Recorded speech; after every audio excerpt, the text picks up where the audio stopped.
अरण येथे श्री संत सावता महाराजांच्या 372व्या पुण्यतिथीचं औचित्य साधून विविध धार्मिक कार्यक्रमांचं आयोजन करण्यात आलं.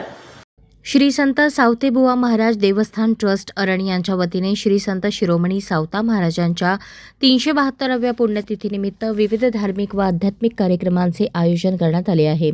या सोहळ्याला श्री विठ्ठलाच्या पालखीचे आगमन हे विशेष आकर्षण ठरणार असून महाराष्ट्रातील ही परंपरा जपणाऱ्या मोजक्या ठिकाणांपैकी अरण हे एक महत्त्वाचे ठिकाण आहे.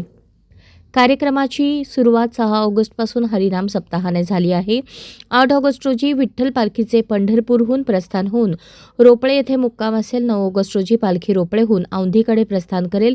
10 ऑगस्ट रोजी सायंकाळी पालखीचे अरण येथे आगमन होणार असून गावकऱ्यांच्या वतीने मिरवणुकीद्वारे स्वागत करण्यात येणार आहे. 11 ऑगस्ट रोजी श्री संत सावता महाराजांच्या पुण्यतिथीनिमित्त समाधीस्थळी पुष्प अर्पणाचा कार्यक्रम सकाळी 10 ते 12 या वेळेत होणार आहे.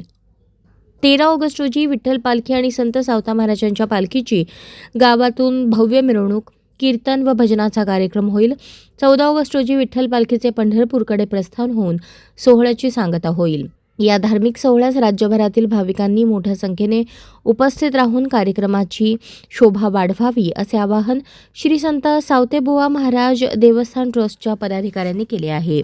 पत्रकार परिषदेला ॲडव्होकेट विजय शिंदे व देवस्थान ट्रस्टचे विश्वस्त यांची उपस्थिती होती. या समाधी सोहळ्याचा जे सावता महाराजांनी समाधी घेतली होती त्या समाधी सोहळ्याचा पुण्यतिथी महोत्सव सध्या सुरू झालेला आहे आणि याची कार्यक्रम पत्रिका आज आपल्याला येत आहे.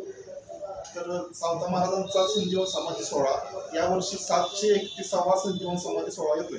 या निमित्तानं मौजे अरण येथे काल दिनांक गुरुवार 6/8/26 पासून हरिनाम सप्ताह सुरू झालेला आहे. हा हरिनाम सप्ताह बाळासाहेब महाराज देहूकर यांच्या वंशजापासून साधारण 50 वर्षापासून चालू आहे.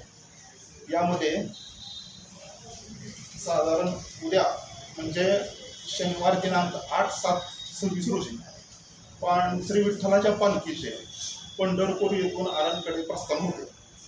या प्रस्थानात पहिला मुक्काम रोपळेला असतो.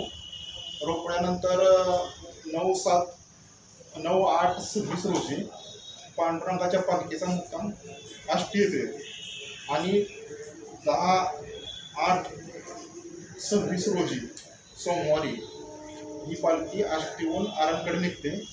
आरण येथे या पालखीचे 6 वाजता आगमन होते. त्यानंतर ग्रामस्थाकडून या पालखीची पूजा केली जाते आणि पूजा केल्यानंतर वाजत गाजत मिरवणुकीने पालखीची मिरवणूक काढली त्यांनी मिरवणुकीने हा सोहळा मुक्कामाच्या ठिकाणी जातो. यानंतर मंगळवार दिनांक 11/8/2026 म्हणजेच आषाढ वैद्य चतुर्दशीला सावता महाराजांचा पुण्यतिथी सोहळा असतो. हा पुण्यतिथी सोहळ्याचे सकाळी 10 ते 12 या दरम्यान साजरा होतो. 12 वाजता फुलं टाकण्याचा कार्यक्रम होतो आणि त्यावेळी बाळासाहेब महाराज देहूकर यांचे कीर्तन होते. यानंतर बुधवार दिनांक 13/8/26 या दिवशी 12/8/26 या दिवशी श्रीपुरहंडी सोहळा असतो. श्रीपुरहंडी सोहळा हा महाराष्ट्रातील एकमेव असा सोहळा आहे. तो दुपारी 3 ते 6 या वेळेत साजरा होतो.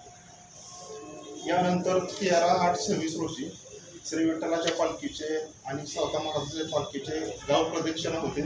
त्या गाव प्रदक्षिणा करत असताना भारोड, गवळणी व इतर धार्मिक कार्यक्रम मोठ्या भक्तिभावाने साजरे केले जातात आणि शुक्रवारी दिनांक 15/8/26 रोजी श्री विठ्ठलाच्या पालखीचे पंढरपूरकडे प्रस्थान होते. तर या निमित्तानं महाराष्ट्रातील सर्व सावता महाराजांच्या भक्त भाविकांना या सोहळ्यात सहभागी होण्याचे आमंत्रण आम्ही देवस्थान ट्रस्टच्या वतीनं देत आहोत.